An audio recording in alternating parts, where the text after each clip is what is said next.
আপনারা শুনছেন কালো রাত 24।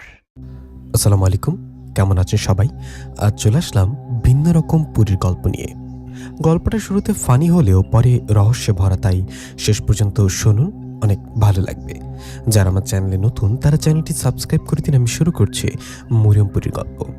আর আমি ইফতি, আমার একটা চ্যানেল আছে, নাম ফয়েজ বিফতি। সে চ্যানেলের লিঙ্কটা কমেন্টে দেয়া থাকবে।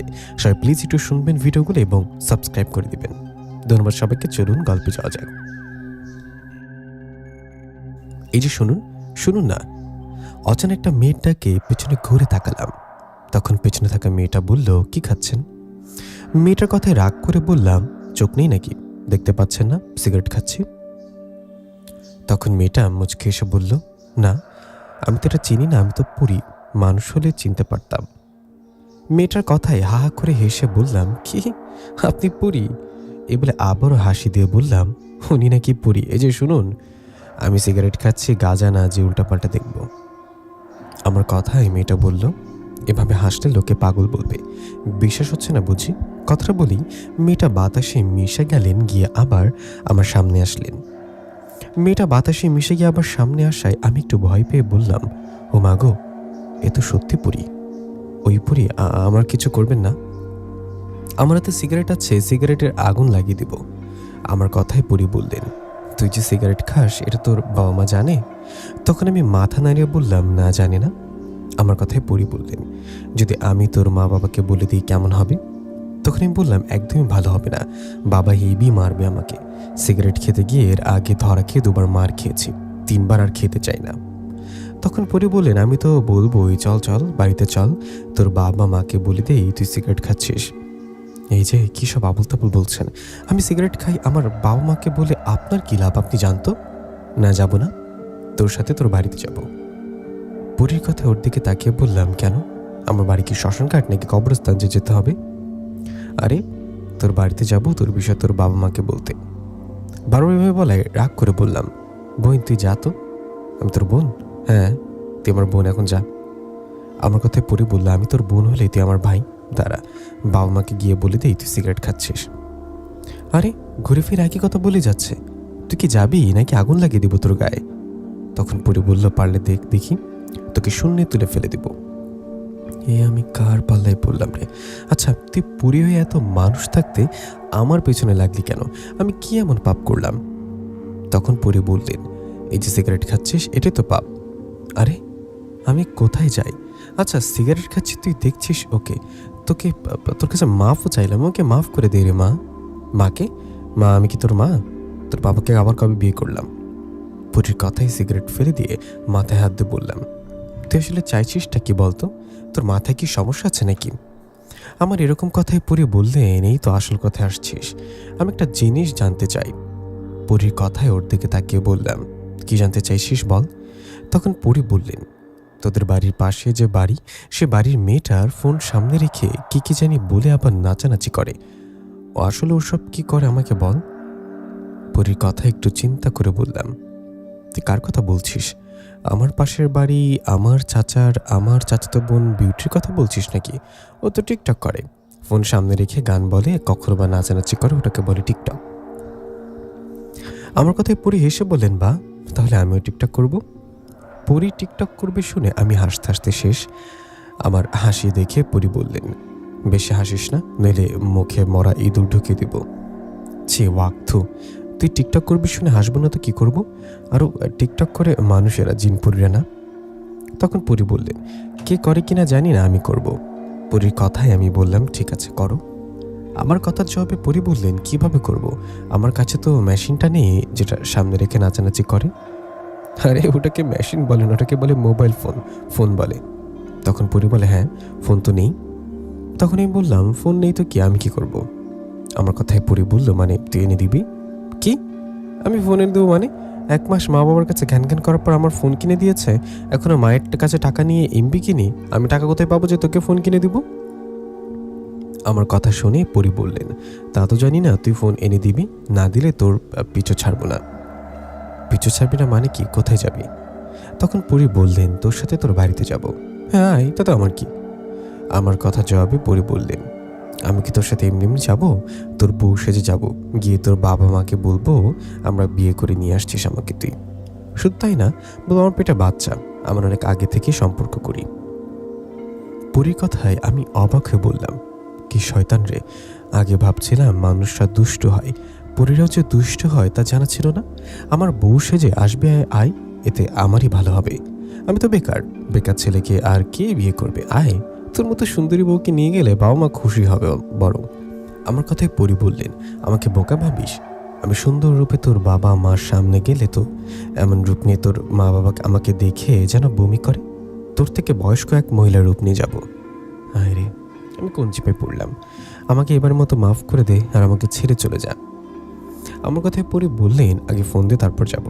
উফ, আমি ফোন কোথায় পাবো? পরি, তা তো জানি না, ফোন দেই, নইলে তোর পিছু ছাড়বো না। ইস, আমি এবার পাগলে যাব। আচ্ছা তুই এখন যা, পরে আসিস। আমি বাড়িতে গিয়ে মা বাবাকে বলি দেখি কিছু টাকা ম্যানেজ করতে পারি কিনা। এখানে তো যা, পরে আসিস অন্তত। আমার কথায় পরি বললেন, ঠিক আছে, রাতে তোর ঘরে আসবো, তুই বাড়িতে গিয়ে কথা বল। পরীর কথায় সেখান থেকে চলে গেলাম বাড়িতে।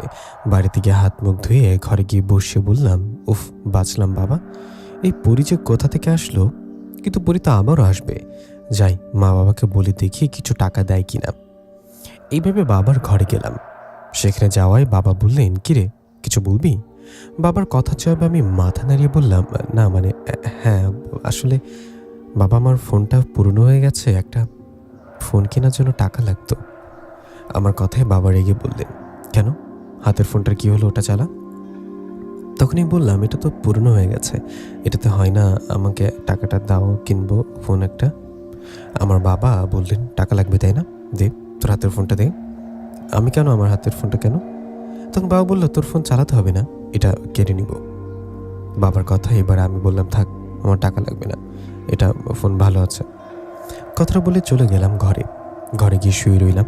এদিকে রাত একটু গভীর হলে পরি আবার আমার কাছে আসলেন। পরি এসে বললেন, কিরে, তোর বাবা মা কি টাকা দিল? তখন আমি বিছানায় বসে বললাম, টাকা দিয়ে তো দূরের কথা, আমারই ফোনটা কেড়ে নিতে চাইল। আমার কাছে নাই, তাই আমাকে মাফ করে দিয়ে চলে যা। না না, আমি ফোন ছাড়া যাব না, আগে ফোন দে। তুই যাবি নাকি বল। তখন পরি বললেন, পরির কথায় আমি চিৎকার করে বলতে লাগলাম, বাবা আমাকে বাঁচাও, আমার ঘরে ভূত, আমাকে বাঁচাও। আমার কথায় পরি বাতাসে মিশে গেলেন। এদিকে মা বাবা দৌড়ে ঘরে এসে বলল, কি হয়েছে, কি হয়েছে? তখন আমি বললাম, বাবা, পরি, একটা পরি আমাকে ধরতে আসছিল। আমার কথায় বাবা বললেন, কোথায় পরি? এখানে তো কেউ নেই। পরি তোকে ধরতে আসবে কেন? আজকাল নেশা টেশা করছিস নাকি? ঘুমা, সব ঠিক হয়ে যাবে। কথাটা বলে বাবা মা চলে গেলেন। এদিকে তখন আমি শুয়ে পড়ার সাথে সাথে পরি আবার আমার ঘরে আসলেন।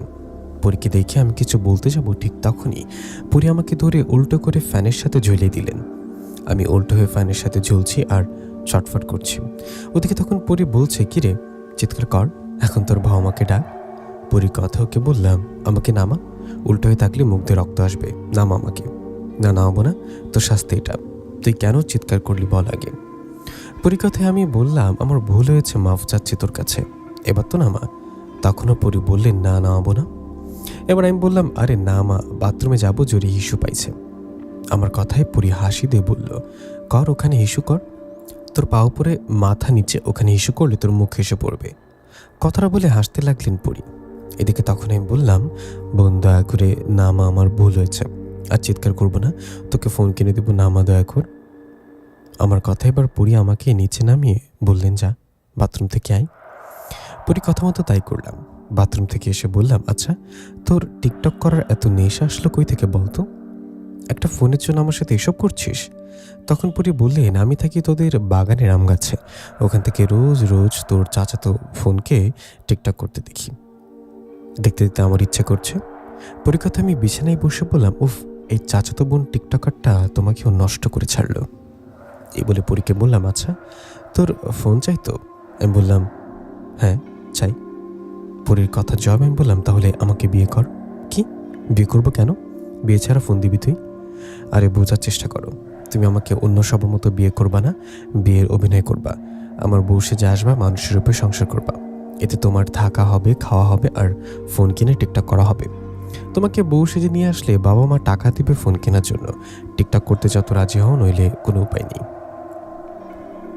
আমার কথায় পরি একটু চুপ থেকে বলল, ঠিক আছে, আমি রাজি। পরি রাজি হয়। আমি পরীকে বউ সাজিয়ে পরের দিন নিয়ে বাড়িতে ফিরলাম। বউকে নিয়ে বাড়িতে আসে বাবা মা অবাক হয়ে বলল, নিশাদ, কেউ নেই?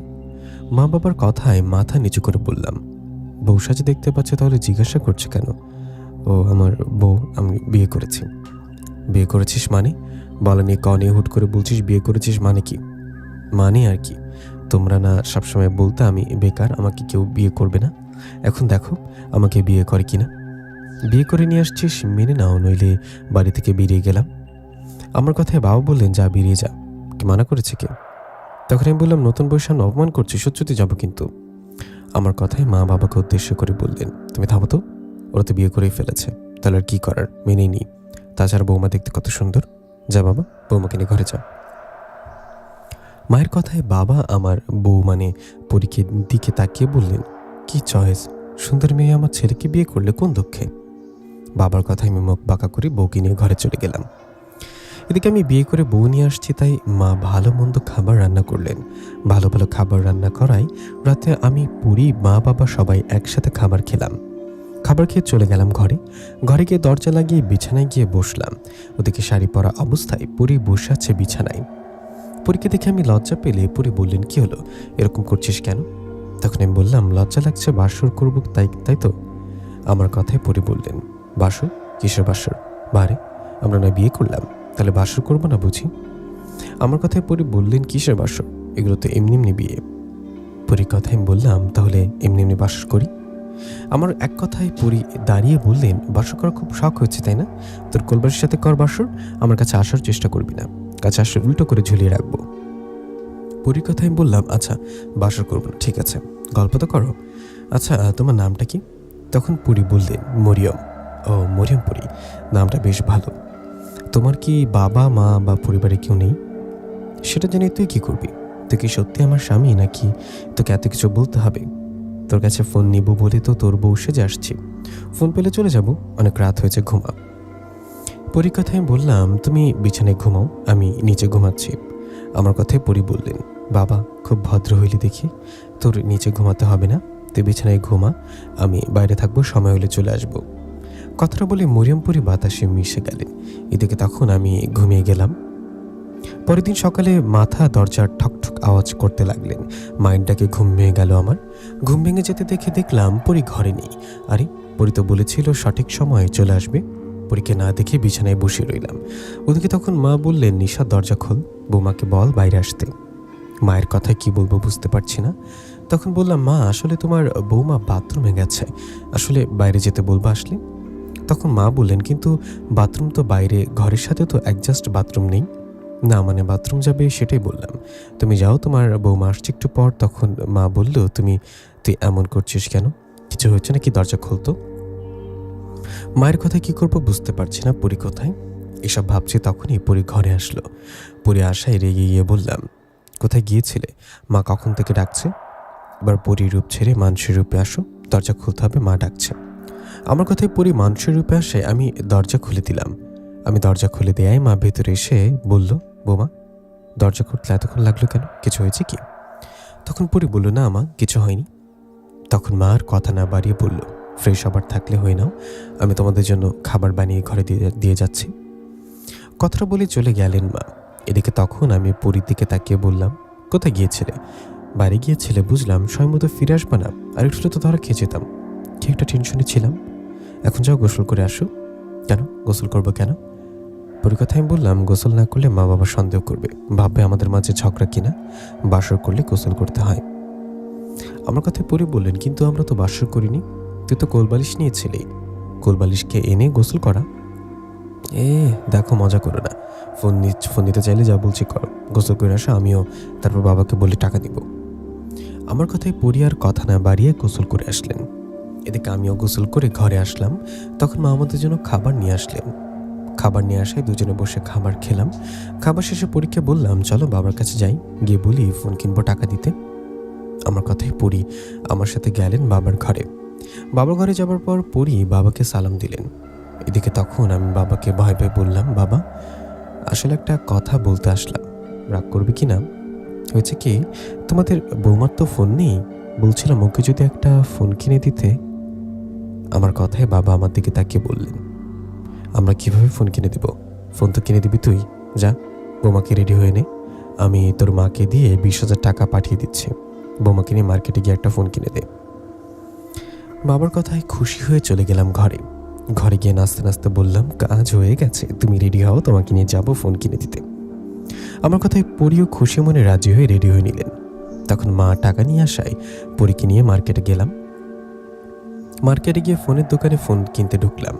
ঢুকে পরি যখন একটা ভালো ফোন নিব এমন সময় পরি বলল, ওই ওই ফোনটা নাও, ওটা দেখতে ভালো। আরে বোকা, দেখতে ভালো হলে কী হবে? ওটা বাটন ফোন, ওটা ক্যামেরা ভালো না।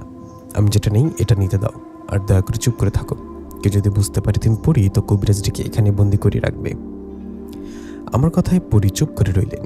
এদিকে আমি একটা ফোন নিলাম। ফোন নিয়ে শেষে পরীকে নিয়ে হাঁটতে লাগলাম বাড়ির দিকে। এমন সময় ফাঁকা একটা জায়গায় একটা ঝালমুড়ি ও ফুচকার দোকানে দেখা গেছে। কাছে গিয়ে বললাম, মামা 2টা প্লেট ফুচকা দিন তো। আমার কথায় ফুচকাওয়ালা ফুচকা দিলেন। উনি ফুচকা দেওয়ার সময় কয়েক সেকেন্ড পুরীর সব খেয়ে ফেলল। খেয়ে আমাকে বললেন, আরও খাবো। পুরী কথায় আরও 1 প্লেট ফুচকা অর্ডার করলাম। তখন পুরী ওই প্লেট ফুচকাও কয়েক সেকেন্ডের মধ্যে খেয়ে ফেললেন। এদিকে আমি কেবল 2 থেকে 3 পিস ফুচকা খেয়েছি। পুরী খাওয়া দেখে ওকে বললাম, কি করছো, আস্তে খেতে পারো না? তখন পুরী বললেন, মজার খাবার আস্তে কি লাভ, আরও খাবো, নিয়ে আসতে বলো। কে আর করবো? পুরীর কথায় অর্ডার দিতে দিতে পুরী 12 প্লেট ফুচকা ও 5 প্লেট ঝালমুড়ি খেলেন। এদিকে তখন ফুচকার দোকানদার আমাকে উদ্দেশ্য করে বললেন, মামা আপনার বউ মানুষ না রাক্ষস? একটা মানুষ এতগুলো খাবার খেলো কিভাবে? আমার জীবনে তো এরকম দেখিনি। ওনার কথায় আমি কথা না বাড়িয়ে বললাম, দেখেনি, আজ তো দেখলেন, এই নিন আপনার টাকা। কথাটা বলে ফুচকার টাকা দিয়ে পরীক্ষা নিয়ে চলে আসলাম বাড়িতে। বাড়িতে এসে হাত মুখ ধুয়ে শুয়ে রইলাম। তখন পরি বলল, এই আমাকে শিখিয়ে দে কীভাবে টিকটক করব। তখন আমি বললাম, এখন না, রাতে রাতে খাবারের পর সব শিখিয়ে দেবো। এখন যাও, মাকে কাছে সাহায্য করো। না, আমি টিকটক করবো, একটু নাচি তারপর যাই। কবিরাজ জেগে কিন্তু ভালো করে নাচবো, যাও বলছি মায়ের কাছে। আমার কথায় পরি এবার মায়ের কাছে চলে গেলেন। সে রাতের ঘটনা। রাতে খাবারের সময় মা বলল, বৌমা তোমার ফোন পছন্দ হয়েছে তো? মায়ের কথা জবাবে পরি বললেন, হ্যাঁ হয়েছে, তো আমি আপনাকে কালকে টিকটক করে দেখাবো, কেমন? পরি কথায় মা আমার দিকে তাকালে আমি বললাম, না মানে মজা করেছে এই পরি, না মরিয়ম, মজা করেছে, চুপচাপ খাও। তখন বাবা বললেন, তোরা তো একা একা বিয়ে করেছিস, আমরা তো কিছুই জেনেছিলাম না। 2 পরিবারের তো কথাবার্তা বলতে হবে। বৌমার মা বাবাকে বল আমাদের বাড়িতে আসো। তখন পরি বললেন, আমার মা বাবা তো জিনরাজ, ওরা কীভাবে আসবে? মানে জিনরাজে মানে? বাবার কথা আমি কাশিতে বললাম, না মানে বাবা মজা করছে। মরিয়ম তখন থেকে মা বাবার সাথে মজা করছে কেন? আসলে বাবা, মরিয়মের মা বাবা বিদেশে থাকে, ওরা কয়েক মাস পর দেশে আসবে, আসলে বলবো আমাদের বাড়িতে আসবে, তোমাদের সাথে কথা বলবে। এই বলে আমি খাওয়া শেষ করে চলে গেলাম ঘরে। আমি চলে যাওয়ার একটু পর পরি ঘরে আসলেন। পরি ঘরে এসে আমি রাগ করে বললাম, এই সমস্যা কি? কথা বলার সময় হুঁশ থাকে না? কি বলছো? মা বাবাকে সব কি বললা তুমি? তখন পরি বললেন, না মানে ভুল করে বলে ফেলেছি। পরি কথায় রাগ করে শুয়ে পড়লাম। এদিকে পরি বললেন, আরে ঘুমালি কেন? আমাকে টিকটক করা শেখাবি না? আমি পারবো না, একা একা কর গিয়ে। আমার কথায় পরি বললেন, কে পরে পরে ঘুমাচ্ছিস? আমি বললাম, লুঙ্গি পরে। তখন পরি বললেন, লুঙ্গি খুলে নেব, শেখা আমাকে, শেখা, নইলে ঘুমাতে দিব না। পরি কথা উপায় না পেয়ে ওকে টিকটক কিভাবে করে সব শিখিয়ে দিলাম। সব শিখিয়ে পরি টিকটক করতে লাগলেন, নাচানাচি করতে লাগলেন। এদিকে তখন আমি শুয়ে পরীকে বললাম, সারা রাত সময় আছে, যা মন চাই করো, আমাকে আর ডাকাডাকি করবা না। তখন পরি বললেন, তুমি করবা না, তুমি আসছো আমার সাথে নাচবা, দেখি। পরি আমাকে আরও কয়েকবার ডাকলে কিন্তু উঠে আগে কবিরাজের বাড়িতে যাব। আমার কথায় পরি বললেন, থাক তাহলে তুমি ঘুমাও, আমি একাই করি। পরি কথায় ওর তামাশা কিছুক্ষণ দেখে ঘুমিয়ে পড়লাম। পরের দিন সকালে মায়ের ডাকে ঘুম ভেঙে গেল। ঘুম ভেঙে যেতে উঠে বিছানায় বসলাম। তখন মা বলল, উঠে এটা কাকে বিয়ে করে নিয়ে আসছিস? শ্বশুর শাশুড়ি মানছে না, ফোন সামনে নিয়ে নাচানাচি করছে। আমি জিজ্ঞাসা করতে গেলাম, আমাকেও বলছে টিকটক করতে। দুনিয়াতে আর মেয়ে পাইলি না, শেষমেশ টিকটকার মেয়েকে বিয়ে করে নিয়ে আসলি।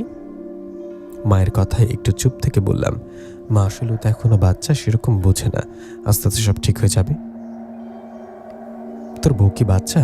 কয়েক মাস তো তোর বউ বাচ্চার মা হয়ে যাবে।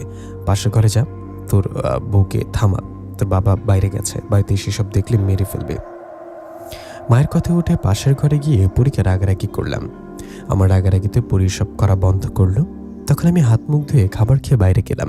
বাইরে গিয়ে কাজ শেষে দুপুরে ঘরে চলে আসলাম। বাড়িতে এসে তারপর বাকি দিনটুকু বাড়িতেই কেটে কাটিয়ে দিলাম। দিন পেরিয়ে রাত আসলো। রাত হয়ে পরী বলল, এই শোন, তোকে একটা কথা বলি। তোর চাচাতো বোন আছে না, ওর কেন জানি মন খারাপ। আমি তখন বাগানের আম গাছে ছিলাম। জানলা দিয়ে তোর বোনকে দেখে ভাবছি টিকটক করছে।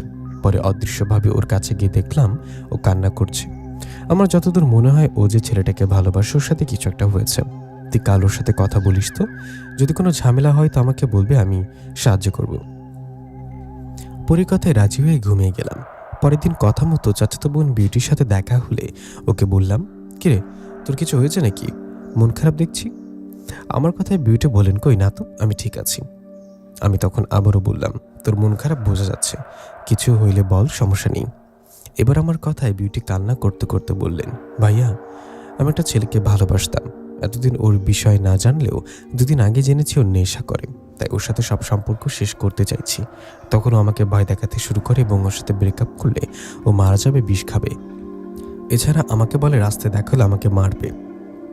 বিউটির কথা আমি বললাম, কান্না করিস না, আমি এই ছেলের সাথে কথা বলবো। আশা করি আজকে পর তোকে আর বিরক্ত করবে না, তোকে ভয় দেখাবে না। কথাটা বলে চলে গেলাম বাড়িতে। বাড়িতে গিয়ে পরীকে বললাম, তোমার ভাবনাই ঠিক, বিউটির মন খারাপ ওর বয়ফ্রেন্ডের জন্য। এই বলে সব ঘটনা খুলে বললাম। পরীকে আরও বললাম, ওই ছেলেটাকে একটা শিক্ষা দিতে হবে, ওকে শিক্ষা দিয়ে আসো। আমার কথা মতো পরী তাই করলেন। বিউটির বয়ফ্রেন্ড ওই ছেলেটাকে থাপ্পড় দিয়ে ও ভয় দেখিয়ে বললেন বিউটিকে আর ভয় না দেখাতে, বিরক্ত না করতে। ছেলেকে ভয় দেখিয়ে পরী ফিরে আসে আমার কাছে, এসে সব খুলে বলে। সব শুনে আমি খুশি হয়ে পরীকে ধন্যবাদ জানাই। পরী আমার কাছে আসছে ফোনের জন্য, ওকে যেভাবে হোক ফোন কিনে দিয়েছি। পরী ফোন পেয়ে টিকটক করতে থাকে আর আমার সাথে আমার বাড়িতেই থাকতে থাকে। এভাবে কেটে যায় 3টা দিন। 3 দিন পর আমাদের পাশের গ্রামে ঘটে এক অবাক করা দুঃখজনক ঘটনা। কে জানি একটা 10-12 বছরী মেয়েকে ধর্ষণ করে মেরে লাশ ফেলে রাখে। এরকম ঘটনা এলাকায় শোরগোল পড়ে যায়। সাংবাদিক চলে আসে, খবর প্রচার করা হয়। কিন্তু এই মেয়েটাকে ধর্ষণ করে কে হত্যা করেছে এটা কেউ জানে না। ছোট মেয়ে, তার সাথে এরকম কাজ করার সবার অনেক খারাপ লাগে। এরকম পশুর মতো কাজ কে করেছে সেটা সবার অজানা। এদিকে এরকম ঘটনা ঘটায় পরে আমাকে বললেন, নিশাত তোমাকে একটা কথা বলি। পাশের গ্রামের ছোট্ট মেয়েটাকে কে মেরেছে আমি জানি, শুধু জানি না আমার কাছে ভিডিও আছে। পরি কথা অবাক হয়ে বললাম, কি সত্যি? সত্যি তুমি জানো নাকি মজা করছো? কিভাবে জানলা, আর কে করেছে এই কাজ? তখন পরি বললেন, তুমি তো জানো আমি রাত্রেবেলা তোমার সাথে থাকি না, বাইরে যাই। গতকাল রাতেও বাইরে গিয়েছিলাম। আমি বাইরে যাওয়ায় পাশের গ্রামে যে পুরনো বাড়ি আছে, মানে যেখানে মেয়েটার লাশ পাওয়া গিয়েছে, ওখানে যাওয়ায় দেখি 3টা ছেলে। 3টা ছেলের মধ্যে 2টো ছেলে পাহারা দিয়েছিল। একটা ছেলে মেয়েটাকে মেরেছিল, আর আমি ওখানে এমন সময় গিয়েছিলাম ততক্ষণে ছেলেটাকে মেয়েটাকে আঘাত করে ফেলেছে। নইলে আমি ওদের ভয় দেখিয়ে মেয়েটাকে বাঁচাতে পারতাম। মেয়েটা তো মারাই যাবে, এটা শিওর হবার পর আমি আর ছেলেগুলোর সামনে যাইনি, ওদের ভিডিও করে রাখি, তুমি চাইলে দেখতে পারো। পরিকথার ফোনে ভিডিওটা দেখে অবাক হয়ে বললাম, আরে এটা তো চেয়ারম্যানের ছেলে সুজন। সুজন ওর বন্ধু, সুজন করেছে এই কাজ।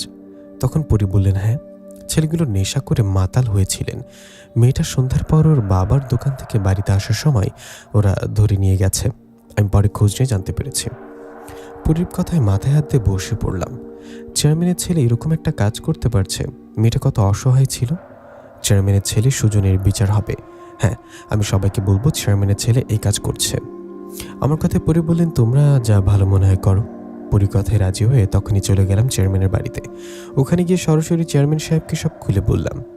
আমার কথায় চেয়ারম্যান অবাক হয়ে বলল, এসব কি বলো, আমার ছেলে এরকম কাজ করতে পারে না। তখন আমি বললাম, সব বাবা মার কাছে তার ছেলে ভালো, কিন্তু ভালো সেজে থাকার আড়ালে খারাপ ও কুলাঙ্গার ছেলেকে খুঁজে পায় কজন? আপনার ছেলে এই কাজ করেছে, আমি দেখে এই কথা বলছি। আমার কথা চেয়ারম্যান বললেন, কিভাবে দেখলা, তোমার কাছে কি প্রমাণ আছে শুনি। তখন আমি ফোনটা বের করে ভিডিওটা দেখালাম। ভিডিও দেখে চেয়ারম্যানের মাথায় হাত। তখন চেয়ারম্যান ওনার ছেলে সুজনকে ডাকলেন। চেয়ারম্যানের ডাকে সুজন আসলে উনি সুজনকে থাপ্পড় দিয়ে বললেন, এটা কি করেছিস তুই, এমন কাজ কিভাবে করতে পারলি, তোকে তো আজকে মেরে ফেলবো। কথাটা বলে চেয়ারম্যান আমাকে বলেন, তুমি বাবা এই কথা কাউকে বলো না, আমি আমার ছেলের বিচার করব। তখন আমি বললাম, আপনি আর কি বিচার করবেন? আপনি যে মেয়েটাকে মারছে ওর বাড়িতে যাবেন, ওর পরিবারের সাথে কথা বলবেন। শুধু তাই না, আপনার ছেলেকে নিজের হাতে পুলিশের হাতে তুলে দিবেন, ওর শাস্তি হবে। আমার কথা চেয়ারম্যান বলল, তুমি যা বলছো সেরকমই হবে, তুমি কথাটাও কাউকে বলবে না। তখন আমি চেয়ারম্যানকে বললাম, ঠিক আছে, আমি আজকের দিনটা আপনাকে সময় দিলাম। কথাটা বলে চলে গেলাম বাড়িতে। বাড়িতে যাওয়ার পর পুরি বললেন, কি হলো বলেছ ওদের? তখন আমি চেয়ারম্যানের সাথে বলা সব কথাগুলো পুরীকে খুলে বললাম। তখন পুরি বললেন, ঠিক আছে, দেখো আজকের দিনটা কি হয়। পুরীর কথা মতো সেটাই করলাম, অপেক্ষা করতে লাগলাম। সেদিন রাতে খাবার খেয়ে শুয়ে আছি, পুরি বসে আছে, দুজনে গল্প করছি। এমন সময় হঠাৎ পুরি বলল, নিশাদ, বিপদ বুঝতে পারছি, কেউ মনে হয় আসছে। পুরি কথায় কিছু বলতে যাব, এমন সময় বাইরে থেকে আওয়াজ আসতে লাগলো। বাইরে থেকে আওয়াজ পেয়ে দরজা খুলে বাইরে বেরিয়ে দেখলাম চেয়ারম্যান সাহেব কিছু ছেলেপেলে নিয়ে আসছে। ছেলেপেলে বলে ভুল হবে, গুন্ডা নিয়ে আসছে এক কথায়। এদিকে চেয়ারম্যান আসে, বাবা বললেন, আরে চেয়ারম্যান সাহেব, আপনি আমার বাড়িতে এই রাতের বেলা? তখন চেয়ারম্যান সব ঘটনা খুলে বললেন। সব বলে চেয়ারম্যান বললেন, আমার ছেলে আমার অনেক আদরের, ও একটা ভুল করে ফেলেছে, এর জন্য ওকে এত বড় শাস্তি আমি দিতে পারবো না। আমার ছেলেকে পুলিশে ধরবে, এটাকে আমি দাঁড়িয়ে থেকে দেখব? আমার ছেলে ওই মেয়েটাকে ধর্ষণ করে মেরে ফেলেছে, এটা শুধু নিশাদ জানে। আমি একটা কথা বলার জন্য আসছি, নিশাদ যেন এই কথা কাউকে না বলে। যদি বলে তো তোমাদের কাউকে ছাড়বো না, সবাইকে মেরে ফেলবো, বাড়িঘর ভেঙে ফেলবো। চেয়ারম্যানের কথা আমি বললাম, এটা আপনি কি বলেন? আপনি তখন আমাকে কথা দিলেন আপনার ছেলের বিচার আপনি করবেন, এখন কথা ঘোরাচ্ছেন কেন? আপনি তো ভালো না, আপনার ছেলের সাথে সাথে আপনারও বিচার হবে। আমি কালকে সবাইকে জানিয়ে দেব, পুলিশকেও জানিয়ে দেব। আমার কথায় চেয়ারম্যান রেগে গেলেন। রেগে ওনার নিয়ে আসা গুন্ডাদের নিয়ে আমার উপর আক্রমণ করতে যাবে, এমন সময় বাইরে শুরু হলো প্রচণ্ড ঝড়। ঝড়ের মাঝে সবাইকে অবাক করে দিয়ে পুরি সবাইকে থাপ্পড় দিতে লাগলেন। পুরি অদৃশ্যভাবে সবাইকে মারছে, এদিকে সবাই মার খাচ্ছে আর আশেপাশে তাকিয়ে দেখছে কে মারছে, কিন্তু ওরা কাউকে দেখতে পাচ্ছে না। এভাবে কিছুক্ষণ মার খেয়ে পালিয়ে গেলেন চেয়ারম্যান ও তার নিয়ে আসা লোকেরা। ওরা পালিয়ে যাওয়ায় আমরা ঘরে গিয়ে ঘুমিয়ে পড়লাম। পরের দিন সকালে ঘুম ভেঙে গেল মায়ের ডাকে। ঘুম ভেঙে গেলে দরজা খুলে অবাক হয়ে গেলাম। দরজা খুলে দেখি পুলিশ দাঁড়িয়ে আছে। পুলিশকে দেখে কিছু বলছে, এমন সময় পুলিশ বলল, নিশাদ, তুমি তো তাই না, চলো থানায় চলো। কথাটা বলে আমার হাত তুললেন। এদিকে তখন আমি বললাম, কেন থানায় কেন? আমার কি দোষ? আমি তো কিছু করিনি। আমার কথায় পুলিশ বললেন, থানায় চল, সব বলছি। কথাটা বলে পুলিশ আমাকে নিয়ে থানায় গেলেন। থানায় গিয়ে বললেন, চেয়ারম্যানের ছেলে নামে রিপোর্ট দেয়া, তোর সব সাহস তো কম না, আজকে তোকে ফাঁসিয়ে দিব। তখন আমি বললাম, মানে কি দোষ করলো? চেয়ারম্যানের ছেলে ধরেছেন আমাকে? চেয়ারম্যানের ছেলে অপরাধ করেছে, আমার কাছে ভিডিও আছে। কথাটা বলে ফোনটা বের করে পুলিশকে ভিডিও দেখালাম। এদিকে তখন পুলিশ বললেন, ঠিক আছে, তোর ফোনটা আমার কাছে রাখলাম। এই বলে ফোনটা করে নিয়ে আমার কাছে রেখে হাজতে আটকে রাখলেন আমাকে।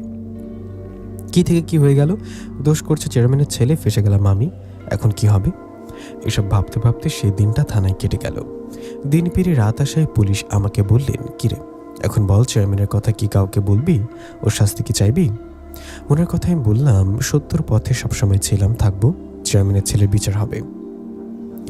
আমার কথায় পুলিশ হাসিতে বলল, তোর কাছে ফোন থাকলে তো তোর ফোন গোপন জায়গায় রেখে দিয়েছে, এখন তুই কোথায় যাবি? তোকে এখন ধর্ষক বানিয়ে প্রচার করব, তোর শাস্তি হবে, এখন ফাঁসি হতে পারে। কথা বলে পুলিশ আমাকে অনেক মারে, এরপর ফেলে রেখে চলে যায়। পুলিশ চলে যাওয়ার পর মরিয়মপুরি আসে আমার কাছে। পুরীকে দেখে কিছু বলতে গেলে পুরী আমার দিকে তাকিয়ে বলেন, চিন্তা করো না, কালকে এমন কিছু ঘটবে যেটা চেয়ারম্যান ভাবতে পারবে না, এই পুলিশও ভাবতে পারবে না। চেয়ারম্যান পুলিশকে অনেক টাকা দিয়েছে, তাই পুলিশ তোমাকে ধরে নিয়ে আসছে। আজকে রাতটা কষ্ট করে থাকো, কাল দেখো কি হয়। কথাটা বলে চলে যায় পুরী। এদিকে পরদিন আমি হাজতে বসে এমন সময় চেয়ারম্যান পুলিশকে নিয়ে আমার কাছে আসলেন।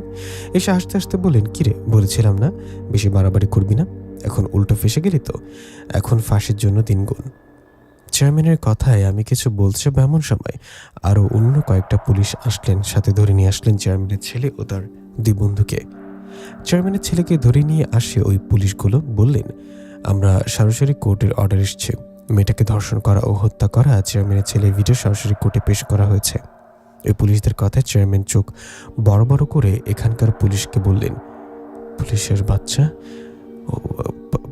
কোর্টে পৌঁছালো কেমনে? ফোনটা তো তোর কাছে ছিল।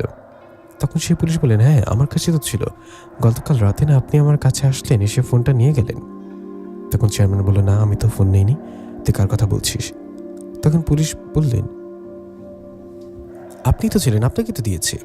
পুলিশের কথা চেয়ারম্যান রেগে পুলিশকে আঘাত করতে গেলে ওই পুলিশরা চেয়ারম্যানকেও ধরলেন আর সাথে করে নিয়ে গেলেন। এদিকে তখন আমি ছাড়া পেয়ে গেলাম। ওই পুলিশের চেয়ারম্যানও তার ছেলেকে ধরে নিয়ে যাবার পর রায় হয়, চেয়ারম্যানের ছেলের ফাঁসি হয় আর চেয়ারম্যানের পদ বহিষ্কার হয় আর কয়েক বছরের জেল হয়।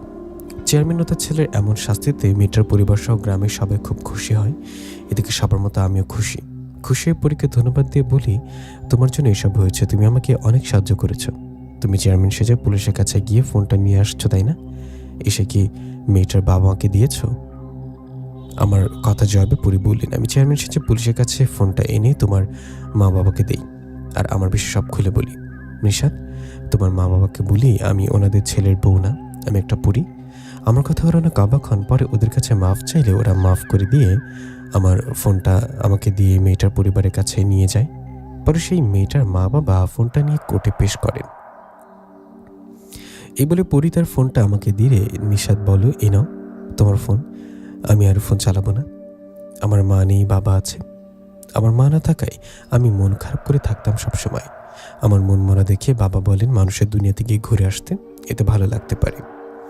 বাবার কথা মতো 1 মাসের জন্য তোমাদের মানুষের দুনিয়াতে ঘুরতে আসি আর ঘুরতে এসে তোমাদের বাড়ির পিছনের আম বাগানের গাছে থাকি। আমি ওখানে থাকার সময় তোমার চাচাতো বোনকে দেখি এই ফোনটা সামনে রেখে হাসি খুশি ভাবে কি জানি করতে। আমি ভাবছি এটা থাকলে বুঝি হাসি খুশি থাকা যায়, মনটা মনে হয় ভালো থাকে। এই চিন্তা করে আমি তোমার পিছু নেই এবং কথা বলি।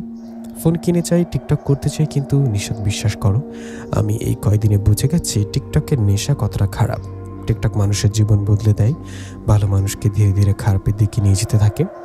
কেউ শুরুতে টিকটক খুললে সে অন্যর ভিডিও দেখে টিকটকের সুন্দর ফিল্টার ইফেক্ট এসব দেখে নিজে করতে চাইবে। শুরুতে নিজের পিক দিয়ে টিকটক করবে, এরপর আস্তে আস্তে গানের সাথে করবে, কখনো বা নাচ করবে। টিকটক আস্তে আস্তে মানুষকে খারাপ বানিয়ে দেবে। শুধু তাই না, টিকটক অনেক প্রতারক ঘুরে বেড়ায়। কোনো মেয়ে টিকটক ছাড়লে কিছু ছেলে আছে মেসেজে কথা বলতে চায়, এরপর মেয়েটার কথা বললে ভুলিয়ে ভালিয়ে বিভিন্ন কথা বলে পটানোর চেষ্টা করে, এরপর মেয়েটা পটে গেলে পরে কষ্ট দেয়, ব্ল্যাকমেল করে। নিশাত, আমার টিকটক করার ও ফোন চালানোর শখ মিটে গেছে। তোমার ফোন তুমি নাও, আমি আজকেই জিন রাজ্যে চলে যাব। তোমার মা বাবাও তুমি অনেক ভালো, আমাকে নিজের পরিবারের মতো কেয়ার করেছো, ভালোবাসছো। তোমার সাথে আমার আবার দেখা হবে সামনে, আজকে আসি। কথাটা বলে ফোনটা রেখে চলে গেলেন পরি। পরি চলে যাবার পর ওর কথাগুলো ভেবে দেখলাম না, আসলেই ঠিক কথা বলেছে। টিকটক বা অন্য সাইটগুলো আমাদের কোথা থেকে কোথায় নিয়ে যাচ্ছে, মূলত যুব সমাজকে নষ্ট করছে। এই গল্পটা ফানি ছিল, চেষ্টা করেছি শেষের দিকে কিছু শিক্ষণীয় বিষয় তুলে ধরার। গল্পটা বেশি বড় না ছোট, এই গল্পটা সবার কেমন লেগেছে অবশ্যই কমেন্ট করে জানাবেন। পরি আমার কাছে থেকে চলে যাবার কিছুদিন পর আসে, এরপর থেকে আমরা দেখা করি, কথা বলি। এভাবে কিছুদিন চলে যাবার পর মরিয়ম পরি ও আমার মাঝে ভালোবাসা হয়ে যায়। এখনও দুজনে ভালোবাসার মাঝে আছি, আমাদের জন্য দোয়া করবেন। আসসালামু আলাইকুম। প্রিয় লিসেনার, কেমন লাগলো পরি যখন টিকটক আর মরিয়ম পরির গল্পটি সবাই কমেন্ট করে জানাবেন। এখন শুরু করছি গ্রামের পুকুর কেন্দ্রিক আরেকটি গল্প। বাংলার এক প্রত্যন্ত গ্রাম, নাম চাঁদপুরা গ্রাম। চারিদিকে সবুজ ধান ক্ষেত, বাঁশঝাড়, কাঁচা রাস্তা আর মাঝখানে একটা বড় পুকুর। গ্রামের মানুষ সেই পুকুরটাকে বলে কালা পানির পুকুর। এই পুকুরটা খুব পুরনো।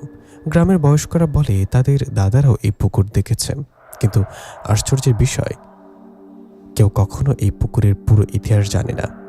পুকুরটা চারপাশে বড় বড় শেওড়া গাছ, কাঁঠাল গাছ আর একপাশে একটা পুরনো ভাঙা ঘাট। দিনের বেলা সব ঠিকঠাক মনে হলেও সন্ধ্যা নামলেই জায়গাটা কেমন যেন ভয়ঙ্কর হয়ে যায়। একদিন সকালবেলা গ্রামের একজন লোক রহিম মিয়া মাছ ধরতে গেল ওই পুকুরে। তার স্ত্রী বলেছিল ওই পুকুরে যাইও না, মানুষ বলে জায়গাটা ভালো না। রহিম মিয়া হেসে বলল, আরে এসব পুরনো কথা, ভয় পাইলে পেট চলব। সে জাল নিয়ে পুকুরে নামলো, কিন্তু সে আর ফিরল না। দুপুর হয়ে গেল, বিকাল হয়ে গেল, রহিম মিয়ার কোনো খোঁজ নেই। গ্রামের লোকজন খুঁজতে গিয়ে দেখে পুকুরের মাঝখানে তার জাল ভাসছে, কিন্তু মানুষ নেই। কিছুক্ষণ পর এক যুবক সাঁতার কেটে ভেতরে গিয়ে খুঁজে বের করলো রহিম মিয়ার নিথর দেহ পুকুরের তলদেশে। সবাই অবাক, কারণ তার শরীরে কোনো আঘাত নেই, কিন্তু মুখটা ভয়ে বিকৃত হয়ে আছে, যেন সে কিছু ভয়ঙ্কর জিনিস দেখেছে। এরপর থেকে গ্রামের মানুষ পুকুরটা এড়িয়ে চলতে শুরু করলো। কিন্তু সমস্যা এখানে শেষ হয়নি। দুদিন পর আরেকজন সালামত আলী গোসল করতে গিয়ে একইভাবে মারা গেল। তারপর এক সপ্তাহে 3 জন, সবাই একইভাবে মারা যাচ্ছে। কোনো আঘাত নেই, কিন্তু মুখে ভয় আর আতঙ্ক। এক রাতে গ্রামের মুরব্বীরা এক জায়গায় বসলো। গ্রামের প্রধান হাজী করিমউদ্দিন বললেন, এটা সাধারণ কিছু না, এই পুকুরে কিছু আছে। আরেকজন বলল, আমার দাদার মুখে শুনেছি এই পুকুরে নাকি আগেও সমস্যা ছিল। সবাই ভয় পেয়ে গেল। শেষে সিদ্ধান্ত হলো একজন কবিরাজ ডাকা হবে। পরের দিন দূর গ্রামের একজন কবিরাজকে আনা হলো। তার নাম কবিরাজ হাশেম আলী। তিনি খুব অভিজ্ঞ মানুষ, অনেক অদ্ভুত ঘটনার সমাধান করেছেন। তিনি পুকুরের ধারে গিয়ে দাঁড়ালেন, চারিদিকে তাকালেন, চোখ বন্ধ করলেন, মাটিতে হাত রাখলেন। হঠাৎ তার মুখের ভাব পাল্টে গেল। কবিরাজ ধীরে ধীরে বললেন, এই পুকুরে মানুষ না অন্য কিছু আছে। সবাই চুপ। এখানে এক ভয়ানক পরী থাকে, কিন্তু সে ভালো পরী না, সে অভিশপ্ত। এই কথা শুনে গ্রামের সবাই ভয় পেয়ে গেল। একজন কাপা গলায় বলল, তাহলে মানুষ মরে কেন? কবিরাজ বললেন, ও পরী মানুষের প্রাণ শক্তি টেনে নেয়, যে পানিতে নামে সে আর বাঁচে না। কবিরাজ পুকুরের পানিতে কিছু দোয়া পরে ফু দিলেন, কিন্তু হঠাৎ পুকুরের পানি নিজে নিজে ঢেউ খেলতে শুরু করলো। চারিদিকে ঠান্ডা বাতাস বইতে লাগলো, আর যেন কারোর মৃদু হাসির শব্দ শোনা গেল। সবাই ভয় পিছিয়ে গেল। কবিরাজ চোখ বড় বড় করে বললেন, এটা খুবই শক্তিশালী, আমি একা পারবো না। সে রাতে আরেকজন যুবক নিখোঁজ হয়ে গেল। পরদিন সকালে তার লাশ পাওয়া গেল পুকুরের ঘাটে। এবার গ্রামের মানুষ পুরো আতঙ্কে পড়ে গেল। গ্রামের মানুষ এখন বুঝতে পারছে এটা সাধারণ কোনো সমস্যা না, একটা ভয়ঙ্কর শক্তি পুকুরে বাসা বেঁধেছে। কবিরাজ হাশেম আলীও হাল ছেড়ে দিয়েছে। এখন কি হবে? পরীকে আরো মানুষ নেবে, নাকি কেউ আসবে অভিশপ্ত ভাঙাতে? চাঁদপুর গ্রামের রাত এখন আর আগের মতো শান্ত না। সন্ধ্যা নামলে মানুষ দরজা জানলা বন্ধ করে দেয়, কেউ আর কালাপানির পুকুরের আশেপাশে যায় না। কিন্তু ভয় যখন লুকানো হয়, ততই যেন বাড়তে থাকে। এক রাতে গ্রামের এক কিশোর রফিক, সে সাহস করে বন্ধুদের সাথে বাজি ধরে, আমি আজ পুকুরের ধারে গিয়ে দেখে আসবো আসলে কি আছে। বন্ধুরা অনেক বোঝালো, যাস না রে, মানুষ মরতেছে। কিন্তু রফিক শোনে না। রাত গভীর হলে সে একাই পুকুরের দিকে চলে গেল। পুকুরের কাছে গিয়ে রফিক থমকে দাঁড়ালো। আজ পুকুরটা আগের মতো না, পানির ওপর কুয়াশা ভাসছে, চাঁদের আলো পানিতে পড়ে অদ্ভুত নীল রঙের মতো ঝলমল করছে। হঠাৎ সে দেখল পানির মাঝখানে কেউ দাঁড়িয়ে আছে। রফিক চোখ কোচকালো, আবার তাকালো। হ্যাঁ, একজন মহিলা, লম্বা চুল, সাদা পোশাক, পানির ওপর দাঁড়িয়ে আছে, কিন্তু তার মুখ পুরো দেখা যাচ্ছে না, শুধু চোখ দুটো জলজল করছে। পরি ধীরে ধীরে রফিকের দিকে তাকালো। তার ঠোঁটে এক ভয়ঙ্কর হাসি ফুটে উঠল। হঠাৎ রফিকের শরীর কেমন যেন হয়ে গেল। সে নিজের ইচ্ছা ছাড়া পুকুরের দিকে হাঁটতে শুরু করলো। তার মুখ থেকে শুধু বের হলো, আমাকে ডাকছে। সে ধীরে ধীরে পানিতে নামতে লাগলো। পরের দিন সকালে গ্রামের লোকজন আবার একটা লাশ পেল। রফিক, তার মুখেও সেই একই ভয়ঙ্কর আতঙ্ক। এবার পুরো গ্রাম কেঁপে উঠল। কবিরাজ হাশেম আলী আবার পুকুরে গেলেন। এবার তিনি সাথে নিয়ে এলেন কিছু তাবিজ, ধূপ আর পুরনো এক বই। তিনি পুকুরের চারিদিকে মন্ত্র পড়তে লাগলেন, যে শক্তি থাকিস বের হয়ে আয়। হঠাৎ পুকুরের পানি ঘূর্ণি খেতে শুরু করলো। পানির ভেতর থেকে ধীরে ধীরে উঠল সেই পরী। এবার সবাই স্পষ্ট দেখল, তার চোখ লাল, মুখে অদ্ভুত হাসি, চুল বাতাসে উঠছে। সে ভেসে উঠে বলল, কে আমাকে ডাকছে? কবিরাজ কাপা গলায় বললেন, এই গ্রাম ছেড়ে চলে যা। পরী হেসে উঠল, এই পুকুর আমার, এখানে কেউ বাঁচবে না। কবিরাজ তার সব শক্তি দিয়ে চেষ্টা করলেন, তাবিজ ছড়লেন, দোয়া পড়লেন, কিন্তু হঠাৎ একটা জোরালো বাতাস এসে তাকে ছিটকে ফেলে দিল। তিনি মাটিতে পড়ে গেলেন। পরী রাগান্বিত হয়ে বলল, আমাকে থামাতে পারবি না। তারপর সে পানির ভেতরে মিলিয়ে গেল। কবিরাজ উঠে দাঁড়িয়ে বললেন, আমি পারবো না, এটা খুব শক্তিশালী। এই কথা শুনে গ্রামের মানুষ হতাশ হয়ে পড়ল। এখন প্রতিদিন কেউ না কেউ মারা যাচ্ছে। গ্রামের মুরব্বীরা আবার বসলো। হাজী করিমউদ্দিন বললেন, এবার আমাদের বড় কবিরাজ লাগবে, এমন কেউ যে এই শক্তিকে বন্দি করতে পারবে। সবাই একমত হলো। দূর গ্রামের এক বিখ্যাত কবিরাজের কথা শোনা গেল, যার নাম শুনলেই নাকি জিনপুরীরা ভয় পায়। চাঁদপুর গ্রাম এখন প্রায় জনশূন্য হয়ে গেছে। যে পুকুর একসময় গ্রামের প্রাণ ছিল, এখন সেটাই মৃত্যুর ফাঁদ। দিনের বেলাতেও কেউ ওদিকে দিয়ে হাঁটে না, আর রাত হলে পুরো এলাকা যেন অশরীরী ছায়ায় ঢেকে যায়। গ্রামের মুরব্বীরা অনেক খোঁজাখুঁজির পর অবশেষে এক বিখ্যাত কবিরাজের সন্ধান পেল। তার নাম কবিরাজ সাইফুল গাজী। লোকে মুখে শোনা যায় তিনি এমন সব অশুভ শক্তিকে দমন করেছেন যেগুলো কেউ কল্পনাও করতে পারে না। দুজন লোক তাকে আনতে গেল দূর গ্রামের দিকে। দুদিন পর বিকেলের দিকে এক লম্বা দাড়িওয়ালার সাদা পোশাক পরা মানুষ গ্রামে প্রবেশ করলেন। তার চোখে এক অদ্ভুত শান্তি, কিন্তু ভেতরে যেন আগুন লুকিয়ে আছে। তিনি এসে প্রথমেই বললেন, এই গ্রামে অশুভ শক্তির গন্ধ পাচ্ছি। সবাই বুঝে গেল এই সেই মানুষ। সন্ধ্যার একটু আগে তিনি পুকুরের ধারে গেলেন, চারিদিকে তাকালেন, কিছুক্ষণ চুপ করে দাঁড়িয়ে থাকলেন, তারপর মাটিতে বসে চোখ বন্ধ করলেন। হঠাৎ তার কপালে ঘাম জমে গেল। তিনি ধীরে ধীরে বললেন, এটা সাধারণ পরী না, এটা বহু বছরের পুরনো এক অভিশপ্ত আত্মা। সবাই অবাক হয়ে গেল। অনেক আগে এই পুকুরে একটা পরীকে বন্দি করা হয়েছিল, কিন্তু সে মুক্তি পেয়েছে, এখন সে প্রতিশোধ নিচ্ছে। কবিরাজ সাইফুল গাজী বললেন, আজ রাতে আমি আবার চেষ্টা করব, কিন্তু সবাই দূরে থাকবে, কেউ কাছে আসবে না।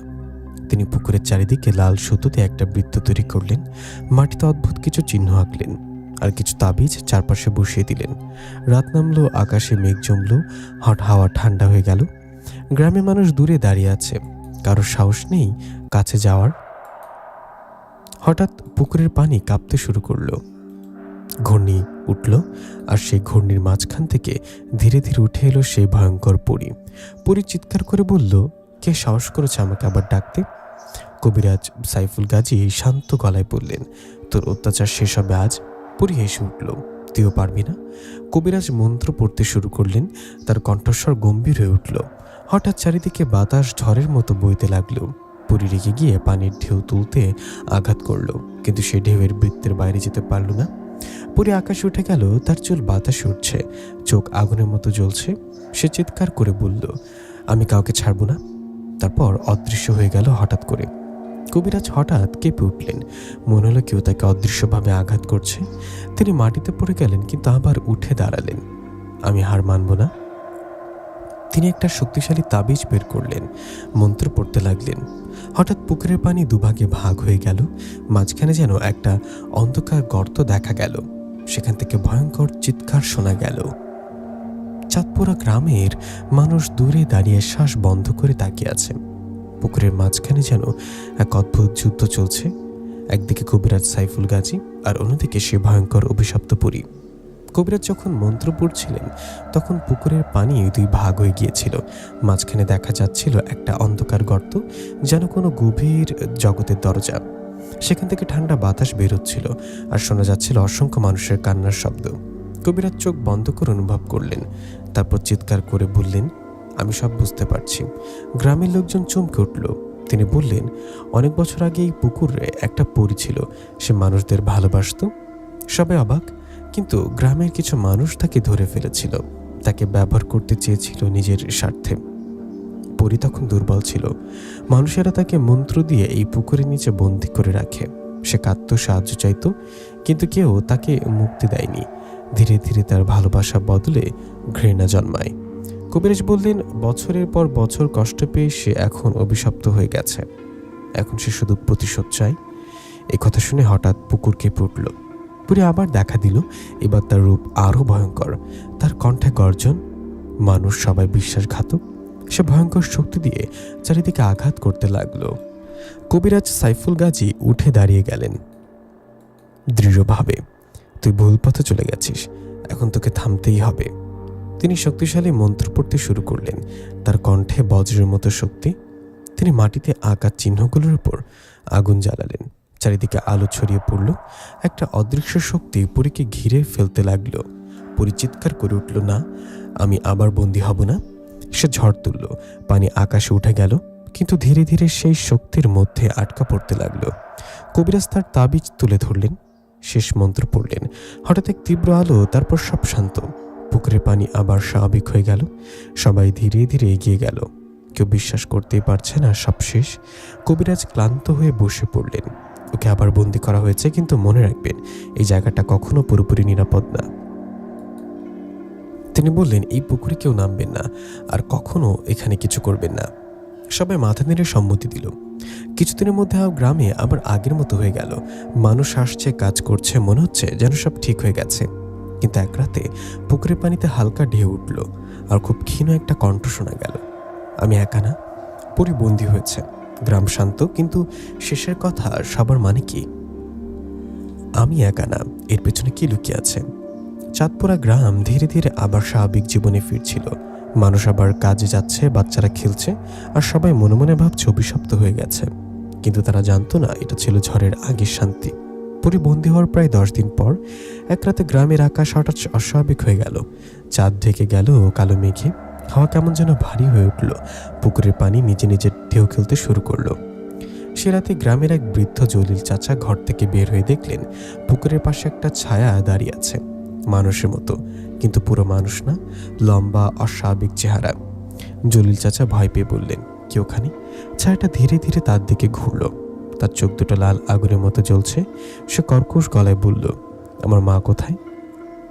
পরদিন সকালে জলিল চাচার লাশ পাওয়া গেল পুকুরের ধারে। এবার তার শরীরে আঘাতের চিহ্ন ছিল।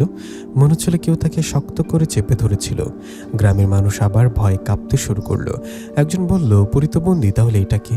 আরেকজন ফিসফিস করে বলল, হয়তো সে একা ছিল না। সে রাতে কয়েকজন যুবক লুকিয়ে লুকিয়ে পুকুরের কাছে গেল।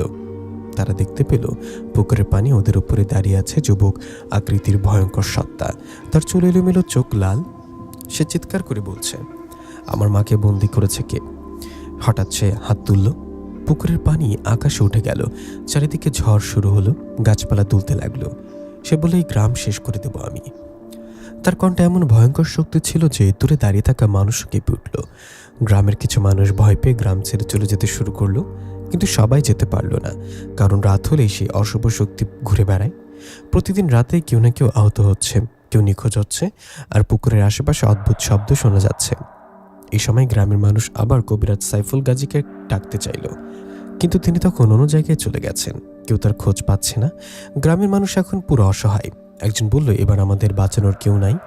সেই রাতেই গ্রামের এক যুবক ইমাম আলী স্বপ্ন দেখল একজন বৃদ্ধ হুজুর তাকে বলছেন, সময় হয়ে গেছে, আমাকে ডাকো। পরীর ছেলে এসে গেছে। গ্রামে আবার আতঙ্ক। এবার কি কেউ পারবে এই নতুন শক্তিকে থামাতে? স্বপ্নে দেখা সেই হুজুরকে চাঁদপুর গ্রাম, এক সময় যেখানে সকাল মানিয়েছিল পাখির ডাক আর সন্ধ্যা মানিয়েছিল মানুষের হাসি, আর সেই গ্রাম যেন এক অদৃশ্য আতঙ্কের নিচে চাপা পড়ে আছে। পুকুরটা এখনো গ্রামের মাঝখানে আছে, কিন্তু কেউ আর ওদিকে তাকাতেও সাহস পায় না। দিনের বেলাতেও জায়গাটা কেমন যেন ঠান্ডা, নিস্তব্ধ, আর রাতে মনে হয় পুরো জায়গাটা অন্য কোনো জগতের অংশ হয়ে যায়। পরীর ছেলে আসার পর থেকে গ্রামের অবস্থা আরো খারাপ হয়ে গেছে। প্রতিদিন রাতে কেউ না কেউ চিৎকার করে ওঠে। কেউ বলে জানলার পাশে কেউ দাঁড়িয়ে আছে, কেউ বলে কেউ তার নাম ধরে ডাকছিল। এক রাতে গ্রামের এক মহিলা হালিমা খাতুন হঠাৎ মাঝরাতে দরজা খুলে বাইরে চলে যাচ্ছিলেন। তার স্বামী তাকে ধরে ফেলল, কই যাইতেছ? হালিমা খাতুন ফাঁকা চোখে বললেন, আমাকে ডাকতেছে, আমার যেতে হবে। তার চোখে দেখে মনে নেই, সে যেন নিজের মধ্যে নেই। এমন ঘটনা একদিন না, প্রায় প্রতিদিন ঘটতে লাগলো। মানুষ বুঝতে পারলো এই শক্তি শুধু হত্যা করছে না, মানুষের মন নিয়ন্ত্রণ করছে। গ্রামের বাচ্চারা অসুস্থ হয়ে পড়ছে, গরু ছাগল হঠাৎ করে মরে যাচ্ছে। পুরো গ্রাম যেন ধীরে ধীরে একটা অশুভ ছায়ার নিচে ঢেকে যাচ্ছে। এই অবস্থার মধ্যে এক রাত ইমাম আলী ঘুমিয়েছিল। হঠাৎ সে দেখলো সে দাঁড়িয়ে আছে সেই পুকুরের ধারে, কিন্তু আশ্চর্য, পুকুরটা তখন শান্ত, পরিষ্কার, সুন্দর। হঠাৎ তার সামনে এক বৃদ্ধ মানুষ এসে দাঁড়ালেন।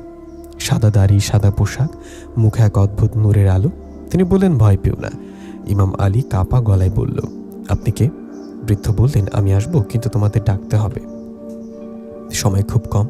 এই বলে তিনি ধীরে ধীরে অদৃশ্য হয়ে গেলেন। সকাল হতে ইমাম আলী সব ঘটনা গ্রামের মুরব্বীদের বলল। সবাই চুপ হয়ে গেল। হাজী করিমউদ্দিন বললেন, এটা কোনো সাধারণ স্বপ্ন না, এটা আল্লাহর পক্ষ থেকে ইশারা হতে পারে। শেষে সবাই ঠিক করলো এই হুজুরকে খুঁজে বের করতেই হবে। দুইজন সাহসী যুবক, ইমাম আলী আর তার বন্ধু করিম, রওনা দিল দূরের গ্রামে। তারা কাঁচা রাস্তা পেরিয়ে খাল পার হয়ে অনেক কষ্ট করে অবশেষে সেই হুজুরের বাড়ি খুঁজে পেল। একটা ছোট্ট মাটির ঘর, চারপাশে গাছপালা, ভিতরে বসে আছেন সেই বৃদ্ধ, ঠিক স্বপ্নে দেখা মানুষ। ইমাম আলী তাকে দেখিয়ে চিনে ফেলল। আপনি? হুজুর মুচকে এসে বললেন, আমি জানতাম তুমি আসবে। পরের দিনই তারা হুজুরকে নিয়ে গ্রামে ফিরে এলো। গ্রামের মানুষ তাকে দেখে যেন নতুন আশা পেল। হুজুর পুকুরের সামনে গিয়ে দাঁড়ালেন, কিছুক্ষণ চুপ থাকলেন, তারপর বললেন, এখানে দুইটা শক্তি আছে, একটা বন্দী আর একটা মুক্ত। মুক্ত শক্তিটা খুব রাগে আছে। তিনি সবাইকে বললেন, আজ রাতে যাই হোক, কেউ ঘর থেকে বের হবেন না।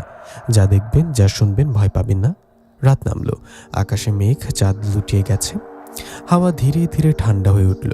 হুজুর একা পুকুরের ধারে দাঁড়িয়ে আছেন। তিনি দোয়া পড়তে শুরু করলেন। হঠাৎ পুকুরের পানি ভয়ঙ্করভাবে কাঁপতে শুরু করলো। একটা ঘূর্ণিঝড় তৈরি হলো, আর সেই ঘূর্ণিঝড়ের মাঝখান থেকে উঠে এলো পরীর ছেলে। এবার সে পুরোপুরি দেখা গেল। তার শরীর মানুষের মতো কিন্তু পুরো না, চোখ আগুনের মতো লাল, চুল বাতাসে উঠছে, তার চারপাশে যেন কালো ছায়া ঘুরছে। সে চিৎকার করে বলল, তুই কে? সাহস করিস আমার সামনে দাঁড়াতে? হুজুর শান্ত গলায় বললেন, আমি তো শেষ। সে হঠাৎ হাত তুলে আঘাত করল, পানির ঢেউ ছুটে এলো, কিন্তু হুজুর দোয়া পড়তে সেই ঢেউ মাঝপথে থেমে গেল। সে রেগে গিয়ে আকাশে উঠে গেল। চারিদিকে ঝড় শুরু হলো, গাছ ভেঙে পড়তে লাগলো, কিন্তু হুজুর স্থির দাঁড়িয়ে রইলেন। হুজুরের কণ্ঠে আয়াতের ধ্বনি আরও জোরালো হলো। তার চারপাশে যেন আলো তৈরি হলো। ধীরে ধীরে পরীর ছেলে কষ্ট পেতে লাগলো। সে চিৎকার করলো, থামো, আমি সহ্য করতে পারছি না। হুজুর তখন মাটিতে একটা বৃত্ত তৈরি করলেন, তার মধ্যে দাঁড়িয়ে বললেন, আজই তো শেষ দিন। হঠাৎ বজ্রপাত, পুকুরের পানি দুই ভাগ হয়ে গেল। লড়াই এখন চূড়ান্ত পর্যায়ে। এবার কি সত্যি শেষ হবে এই অভিশাপ, নাকি আরও ভয়ঙ্কর কিছু ঘটতে যাচ্ছে? চাঁদপুর গ্রাম আজকের একটা অন্য সব রাতের চেয়ে আলাদা। মনে হচ্ছে পুরো আকাশ, বাতাস, মাটি সবকিছু থমকে আছে, কারণ আজ সিদ্ধান্ত হবে এই গ্রামের ভাগ্য। গ্রামের মানুষ সবাই ঘরের ভেতর, দরজা জানলা বন্ধ। কেউ কোরআন তেলাওয়াত করছে, কেউ দোয়া পড়ছে। বাচ্চা মেয়েরা কোলে লুকিয়ে আছে। সবাই জানে আজকে রাত হয় মুক্তি, না হয় ধ্বংস। পুকুরটা যেন আর সাধারণ পানি না, কালো হয়ে গেছে। মাঝখানে ঘূর্ণি, পানি থেকে ঠান্ডা ধোঁয়া উঠছে। মনে হচ্ছে নিচে একটা গভীর অন্ধকার দুনিয়া আছে। হুজুর আব্দুল কাদের পুকুরের সামনে দাঁড়িয়ে আছেন। তার মুখে কোনো ভয় নেই, শুধু দৃঢ়তা। তিনি ধীরে ধীরে দোয়া পড়তে শুরু করলেন। তার কণ্ঠে এমন শক্তি, মনে হচ্ছে চারপাশের বাতাসও কাঁপছে। হঠাৎ পুকুরের পানি বিস্ফোরণের মতো ছিটকে উঠল। একটা ভয়ঙ্কর চিৎকার, আমি ফিরে এসেছি। ঘূর্ণির মাঝখান থেকে উঠে এলো পরীর ছেলে। আচ্ছা, আগের চেয়ে আরো ভয়ঙ্কর। তার শরীর থেকে কালো ধোঁয়া বেরোচ্ছে, চোখ আগুনের মতো জ্বলছে। সে আকাশে ভেসে উঠল, তুই আমার মাকে বন্দি করেছিস, আজ তোকে শেষ করব। সে হাত তুলে আঘাত করলো। পুকুরের পানি বিশাল ঢেউ হয়ে ছুটে এলো, কিন্তু হুজুর দোয়া পড়তে সেই ঢেউ মাঝপথে থেমে গেল। তারপর ধীরে ধীরে মাটিতে পড়ে গেল। হুজুরের চারপাশে এক অদৃশ্য আলোর বৃত্ত তৈরি হলো। পরীর ছেলে বারবার আঘাত করতে লাগলো, কখনো বাতাস দিয়ে, কখনো আগুনের মতো শক্তি দিয়ে, কিন্তু সেই বৃত্ত ভাঙতে পারল না। সে চিৎকার করে বলল, আমি থামবো না, আমি এই গ্রাম ধ্বংস করব। তার কণ্ঠে এমন রাগ, মনে হচ্ছিল আকাশ ফেটে যাবে। হুজুর চোখ বন্ধ করে আরো জোরে দোয়া পড়তে লাগলেন। তার কণ্ঠে যেন বজ্রের মতো শক্তি। হঠাৎ পুকুরের পানি দুই ভাগে ভাগ হয়ে গেল। মাঝখানে দেখা গেল একটা অন্ধকার গর্ত, সেখান থেকে ভয়ঙ্কর আওয়াজ আসছে। হুজুর বললেন, এখানেই তো শক্তির উৎস, আজ এটাকে বন্ধ করব। পরীর ছেলে ভয় পেয়ে গেল। সে বুঝতে পারল এবার সত্যি তার শেষ। সে হঠাৎ ভয়ঙ্কর শক্তি দিয়ে আক্রমণ করল। বড় বজ্রপাত, চারিদিকে ধ্বংস শুরু হয়ে গেল। কিন্তু ধীরে ধীরে তার শক্তি কমতে লাগলো। সে কষ্টে চিৎকার করল, না, আমি হারতে পারি না। হুজুর মাটিতে বড় একটা বৃত্ত আঁকলেন, তার মধ্যে দাঁড়িয়ে শেষ দোয়া পড়লেন। হঠাৎ এক তীব্র আলো, পরীর ছেলে সে বৃত্তের মধ্যে আটকা পড়ে গেল। সে চিৎকার করে বলল, আমি আবার ফিরে আসব। হুজুর তার হাত তুলে বললেন, আল্লাহর হুকুমে তুই এখানেই বন্দি থাকবি। হঠাৎ সব শান্ত, পুকুর আবার স্বাভাবিক, হাওয়া কমে গেল। সকাল হলো, গ্রামের মানুষ ধীরে ধীরে বাইরে বের হলো। সব শান্ত, কেউ বিশ্বাস করতে পারছে না সব শেষ। মানুষ কাঁদছে, হাসছে, কেউ সিজদা নিচ্ছে। হুজুর চুপচাপ দাঁড়িয়ে আছেন। তিনি বললেন, এই জায়গাটা কখনো অবহেলা করবেন না। অশুভ শক্তি সবসময় সুযোগ খোঁজে। পুকুর এখন শান্ত, স্বাভাবিক, কিন্তু গ্রামের কেউ আর সেখানে নামে না। অবশেষে অন্ধকারের পতন হয়েছে। পরীর ছেলে বন্দি, গ্রাম মুক্ত। কিন্তু সত্যি কি সব শেষ, নাকি অন্ধকার আবার ফিরে আসবে? চাঁদপুরা গ্রাম অনেকদিন পর আবার শান্ত। পাখির ডাক, মানুষের হাসি, বাচ্চাদের খেলাধুলা সব যেন আগের মতো ফিরে এসেছে। কিন্তু এই শান্তির ভেতরেও একটা অদৃশ্য ভয় লুকিয়ে আছে। পরীর ছেলে বন্দী হওয়ার পর থেকে আর কোনো অদ্ভুত ঘটনা ঘটেনি। মানুষ আবার পুকুরের পাশে হাঁটতে শুরু করেছে। কেউ কেউ দূর থেকে পানি দেখেও সাহস পাচ্ছে, কিন্তু এখনও কেউ পুকুরে নামে না, কারণ হুজুরের কথা সবাই মনে রেখেছে। একদিন সকালে হুজুর আব্দুল কাদের গ্রাম ছাড়ার প্রস্তুতি নিচ্ছিলেন। গ্রামের মানুষ তাকে ঘিরে ধরল। হাজী করিমউদ্দিন বললেন, আপনি না থাকলে আমরা বাঁচতাম না। হুজুর এসে বললেন, সব আল্লাহর ইচ্ছা, আমি শুধু চেষ্টা করছি। বিদায়ের আগে তিনি পুকুরের দিকে তাকিয়ে বললেন, এই পুকুরের নিচে যা আছে তা পুরোপুরি শেষ হয়নি। সবাই চমকে উঠল। দুটো শক্তি বন্দী, কিন্তু তাদের ঘৃণা এখনো আছে। যদি কখনো কেউ ভুল করে এই বন্ধন ভেঙে ফেলে, তাহলে আবার সব শুরু হবে। এই কথা শুনে গ্রামের মানুষ আবার একটু খুব ভয় পেয়ে গেল, কিন্তু কেউ কিছু বলল না। হুজুর ধীরে ধীরে গ্রাম ছেড়ে চলে গেলেন। দিন যায়, মাস যায়, সবকিছু স্বাভাবিক। গ্রামের নতুন প্রজন্ম ধীরে ধীরে পুরনো ঘটনা ভুলতে শুরু করলো।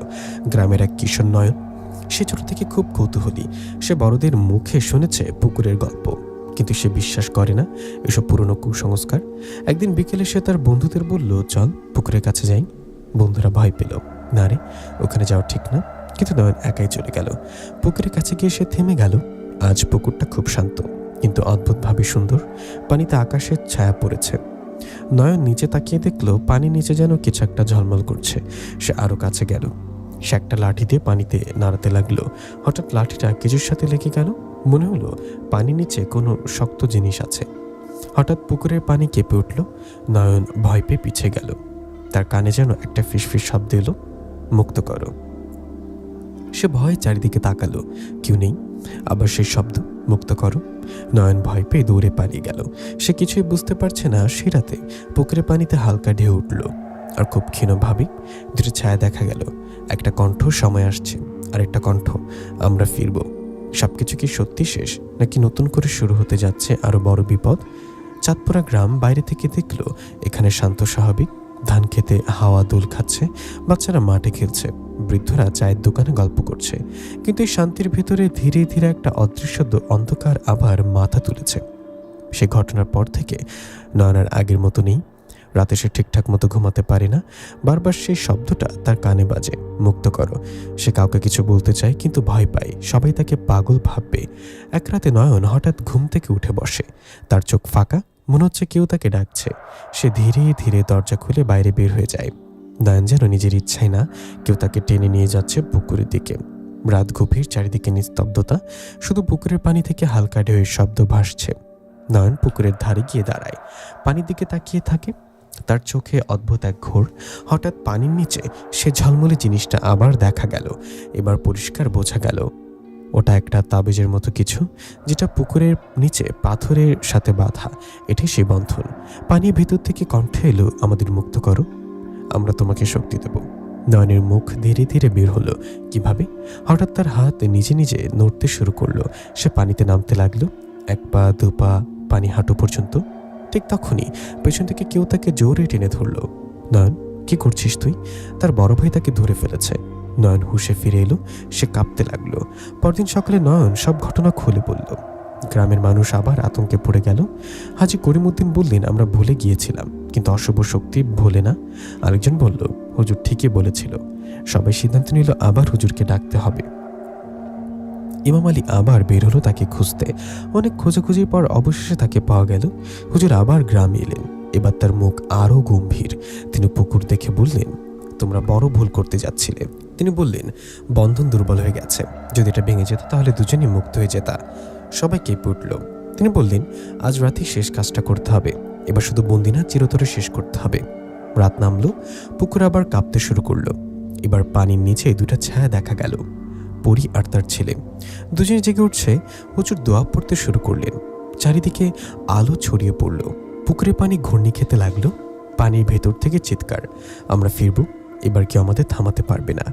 শেষে যুদ্ধ শুরু হয়ে গেছে। এবার কি সত্যি সত্যি সব শেষ হবে, নাকি অন্ধকার চিরতরে ছড়িয়ে পড়বে? চাঁদপুরা গ্রাম আজ যেন পুরো পৃথিবী থেকে আলাদা। আকাশে কালো মেঘ জমে আছে, বাতাস থমথমে, মাটি পর্যন্ত কাঁপছে হালকা হালকা। সবাই বুঝে গেছে আজ শেষ দিন। কালাপানির পুকুরটা আর শুধু একটা জলাশয় নেই, এটা এখন এক অন্য জগতের দরজা। পানির উপর ঘূর্ণি, মাঝখানে গভীর অন্ধকার, আর ভেতর থেকে অদ্ভুত ফিসফিস শব্দ, আমাদের মুক্ত করো, আমরা ফিরে আসব। হুজুর আব্দুল কাদের পুকুরের সামনে দাঁড়িয়ে আছেন। তার মুখে ভয় নেই, শুধু এক অদ্ভুত শান্ত দৃঢ়তা। তিনি ধীরে ধীরে বললেন, আজই জায়গার শেষ বিচার হবে। তিনি মাটিতে বড় একটা বৃত্ত আঁকলেন, চারিদিকে কোরআনের আয়াত লিখলেন, আর পুকুরের চারপাশে শক্তিশালী সুরক্ষা তৈরি করলেন। হঠাৎ পুকুর কেঁপে উঠল একটা ভয়ঙ্কর শব্দ। পানির ভেতর থেকে প্রথমে উঠল পরি। তার চোখে আগুনের মতো জ্বলছে, চেহারায় 100 বছরের কষ্ট আর ঘৃণা। তারপর উঠল তার ছেলে, আরো ভয়ঙ্কর, আরো আক্রমণাত্মক। দুজনে একসাথে আকাশ কাঁপিয়ে চিৎকার করলো, আজ সব শেষ করব। পুকুরের পানি আকাশে উঠে গেল।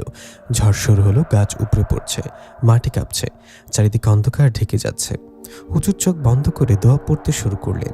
তার কণ্ঠে যেন বজ্রপাতের শক্তি। তার চারপাশে এক উজ্জ্বল আলো তৈরি হলো। পরি চিৎকার করে বলল, তুই আমাকে আবার বন্দি করতে পারবি না। আমি তোকে মুক্ত করব। হুজুর আব্দুল কাদের পুকুরের সামনে দাঁড়িয়ে আছেন। তার মুখে ভয় নেই, শুধু এক অদ্ভুত শান্ত দৃঢ়তা। তিনি বললেন, আজই জায়গার শেষ বিচার হবে। সে হঠাৎ আকাশ থেকে নেমে সে আঘাত করল, কিন্তু সে আঘাত আলোয় থেমে গেল। পরিচ্ছেলে আরও রেগে গেল, সে মাটিতে হাত রাখলো, মাটি ফেটে গেল, অন্ধকার শক্তি বেরোতে লাগলো। সে চিৎকার করলো, আমি সব ধ্বংস করব। হুজুর চোখ খুললেন, তার হাতে একটা উজ্জ্বল তাবিজ। তিনি বললেন, আজ তোমাদের অন্ধকার এখানে শেষ। তিনি তাবিজটি আকাশে ছুড়ে দিলেন। তাবিজটা আকাশে গিয়ে বিশাল আলো ছড়ালো, পুকুরের পানি স্থির হয়ে গেল, ঝড় থেমে যেতে লাগলো। পরি চিৎকার করে বলল, না, আমি আবার বন্দী হব না। তার শরীর ধীরে ধীরে ভেঙে যেতে লাগলো, আলোর মধ্যে মিলে যেতে লাগলো। তার ছেলেও কাঁপতে কাঁপতে বলল, আমরা ফিরব। কিন্তু তার কথার মাঝে আলো তাকে টেনে নিল। হুজুর জোরে বললেন, আল্লাহ নামে চিরতরে বন্ধ।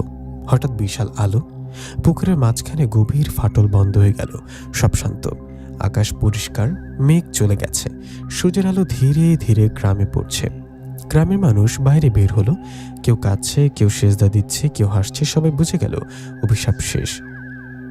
হুজুর ধীরে বললেন, অন্ধকার কখনো চিরতরে মরে না, মানুষের ভুলেই সেটা আবার জন্ম নেয়। তিনি চলে যেতে শুরু করলেন। পুকুর শান্ত, নীরব, স্বাভাবিক, কিন্তু গভীরে কোথাও যেন একটা ছোট্ট ঢেউ উঠল, খুব ক্ষীণ কণ্ঠ, আমরা ফিরে আসবো না তো? তারপর সব নিস্তব্ধ। চাঁদপুরা গ্রাম এখন মুক্ত, অভিশাপ শেষ, মানুষ বেঁচে আসে শান্তিতে। কিন্তু সবাই জানে অশুভ শক্তি কখনো পুরোপুরি মরে না, শুধু অপেক্ষা করে। প্রিয় লিসেনার, কেমন লাগলো আজকের গল্প দুটো কমেন্ট করে জানাবেন। আমি আয়েশাপুরীর গল্প নিয়ে হাজির হব সামনে। সবাই ভালো থাকবেন, সুস্থ থাকবেন। আসসালামু আলাইকুম।